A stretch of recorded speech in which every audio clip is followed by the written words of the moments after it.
ಮನೆಯಲ್ಲಿ ಕಟ್ಟಿ ಹಾಕಿದರೆ ಒಂದು ಗಿಳಿಯನ್ನು ತಂದು ರಕ್ಷಣೆ ಮಾಡೋದು, ಮನೆಯಲ್ಲಿ ಆಕ್ವೇರಿಯಂ ಮಾಡಿ ಮೀನುಗಳನ್ನು ಇಟ್ಟುಕೊಳ್ಳುವುದು, ಅವು ಎಲ್ಲವೂ ಶಾಪ ಹಾಕುತ್ತಂತೆ. ಮಹಾಭಾರತದಲ್ಲಿದೆ, ಈ ಯಜಮಾನನಿಗೆ ಕೈಕಾಲು ನೋವು ಬರಲಿ, ಅವನ ಮಾನಸಿಕ ಚಿಂತೆ ಬರಲಿ, ಅವನು ಹಾಳಾಗಿ ಹೋಗಲಿ ಅಂತ ಬಂಧನಕ್ಕೆ ತುತ್ತಾದ ನಾಯಿ, ಬೆಕ್ಕು, ಮೀನು, ಗಿಳಿ ಈ ಎಲ್ಲ ಪ್ರಾಣಿಗಳು ಶಾಪ ಕೊಡುತ್ತಂತೆ.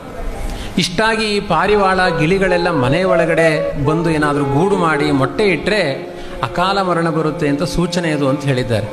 ಹಾಗಾಗಿ ಅವುಗಳನ್ನೆಲ್ಲ ಅತಿಯಾಗಿ ಪ್ರೀತಿಸಲಿಕ್ಕೆ ಹೋಗಬಾರದು. ಅವುಗಳು ಪ್ರಕೃತಿಯಲ್ಲಿ ಬದುಕಬೇಕಾದದ್ದು.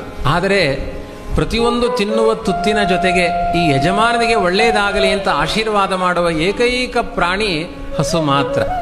ಇವತ್ತೇನಾಗಿದೆ ನಮ್ಮ ಸಮಾಜದಲ್ಲಿ, ಹಸುವೊಂದನ್ನು ಕಟ್ಟಲಿಕ್ಕೆ ತಯಾರಿಲ್ಲ.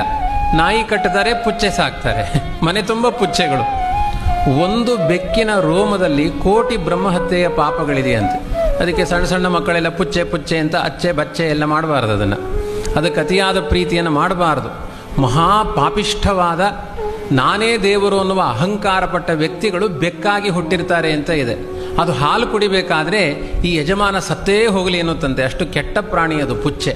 ಇನ್ನು ಹೊಡೆದು ಕೊಲ್ಲಿಕ್ಕೆಲ್ಲ ಹೋಗಬೇಡಿ ಆಯಿತಾ.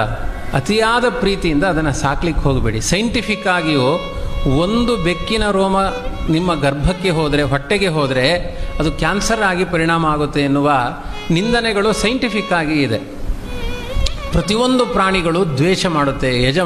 ಯಜಮಾನನ ಹತ್ತಿರ ಬಂಧನ ಇಷ್ಟಪಡಲ್ಲ. ಹಾಕಿದ ಪದಾರ್ಥವನ್ನು ಸ್ವೀಕಾರ ಮಾಡುತ್ತೆ. ಅವುಗಳಿಗೆ ಪದಾರ್ಥಗಳನ್ನು ಕೊಡಿ, ಆದರೆ ಮಮತೆ ಬೇಡ. ಮಮತೆಗೆ ಯೋಗ್ಯವಾದ ಏಕೈಕ ಪ್ರಾಣಿ ಹಸು ಮಾತ್ರ. ಪ್ರತಿಯೊಂದು ತುತ್ತಿಗೂ ಯಜಮಾನನ ಮನೆಯಲ್ಲಿ ಬರುವ ಸಮಸ್ತ ಕಷ್ಟಗಳು ಪರಿಹಾರ ಆಗಲಿ ಅಂತ ಪ್ರತಿಯೊಂದು ತುತ್ತನ್ನು ತಿನ್ನಬೇಕಾದ್ರೆ ಯೋಚನೆ ಮಾಡುತ್ತಂತೆ ಹಸು. ಹಾಗಾಗಿ ಪ್ರತಿ ಒಂದು ಹಸುವನ್ನು ರಕ್ಷಣೆ ಮಾಡಿದರೆ ಸಮಗ್ರ ಭೂಮಂಡಲದಲ್ಲಿರುವ ಎಲ್ಲ ಜೀವರಾಶಿಗಳಿಗೆ ಆಹಾರವನ್ನು ಕೊಟ್ಟ ಪುಣ್ಯ ಇದೆ.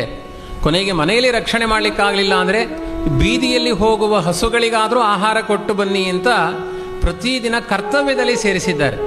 ಯಾವ ಪ್ರಾಣಿಗಳಿಗೂ ಭೂತಬಲಿ ಅಂತುಂಟು.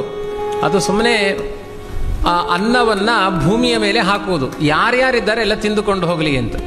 ಆದರೆ ಒಂದು ಮಂತ್ರ ಇರುವುದು ಹಸುಗಳಿಗೆ ಮಾತ್ರ. ಗಾವೋ ಮೇ ಮಾತರ ಸರ್ವಾಹ ಪಿತರಶ್ಚಾಪಿ ಗೋರುಷಾಹ ಗ್ರಾಸಮುಷ್ಟಿ ಪ್ರದಾನೇನ ಸಮೇ ವಿಷ್ಣು ಪ್ರಸೀದತು ಅಂತ ಮಂತ್ರಪೂರ್ವಕವಾಗಿ ಆಹಾರವನ್ನು ದಾನ ಮಾಡಿಸಿಕೊಳ್ಳುವ ಪ್ರಾಣಿ ಅದು ಹಸು ಮಾತ್ರ.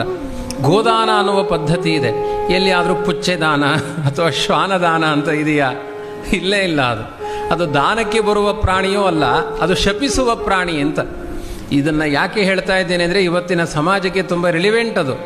ಈಚೆ ಪ್ರಾಂತ್ಯದಲ್ಲಿ ಇನ್ನೂ ಕಡಿಮೆ.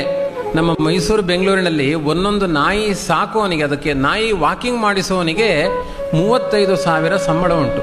ಯಾವ ವೈದಿಕ ಬ್ರಾಹ್ಮಣನಿಗಿಲ್ಲ. ಇಬ್ಬರು ಹೊಟ್ಟೆ ಹಾಕಬಹುದು, ಬ್ರಾಹ್ಮಣನ ಹೊಟ್ಟೆ ತುಂಬಿಸಬಹುದು. 35,000 ಅದಕ್ಕೆ ಮೂತ್ರ ಮಾಡಿಸಿಕೊಂಡು ಬರುವವನಿಗೆ. ಇಂಥ ಅವಸ್ಥೆಗಳು.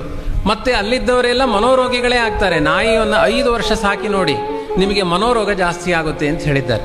ಹಸುವನ್ನು ಸಾಕಿ ನೋಡಿ, ನಿಮ್ಮ ಮನೆಯಲ್ಲಿ ಬೇಕಾದಷ್ಟು ಸಂತಾನ ಅಭಿವೃದ್ಧಿ ಆಗುತ್ತೆ, ಮನಸ್ಸಿಗೆ ಶಾಂತಿ ಸಿಗುತ್ತೆ ಅಂತ ಹೇಳಿದ್ದಾರೆ. ಇದನ್ನು ನಮ್ಮ ಸಮಾಜ ಅರ್ಥ ಮಾಡಿಕೊಳ್ಬೇಕಾಗಿದೆ. ಕಾರಿನಲ್ಲೆಲ್ಲ ಸಿಟಿಗಳಲ್ಲಿ ಪಕ್ಕದಲ್ಲಿ ಹೆಂಡತಿ ಕೂತ್ಕೊಳ್ಳೋದಿಲ್ಲ, ಹೆಂಡತಿ ಮನೆ ಕಾಯ್ತಾ ಇರ್ತಾಳೆ. ಆ ನಾಯಿ ಪಕ್ಕದ ಸೀಟಲ್ಲಿ ಕುಳಿತು ನಮ್ಮ ಎಂಚ ಅಂತ ಹೇಳ್ತಾ ಇರುತ್ತದೆ, ನೋಡಿ ನಾನು ಆ ಗಂಡನ ಪಕ್ಕದಲ್ಲಿ ಕೂತಿದ್ದೇನೆ ಅಂತ. ಇಷ್ಟೂ ಒಂದು ಅವ್ಯವಸ್ಥೆಗಳು ಇವತ್ತಿನ ಸಮಾಜದಲ್ಲಿ ಇದೆ.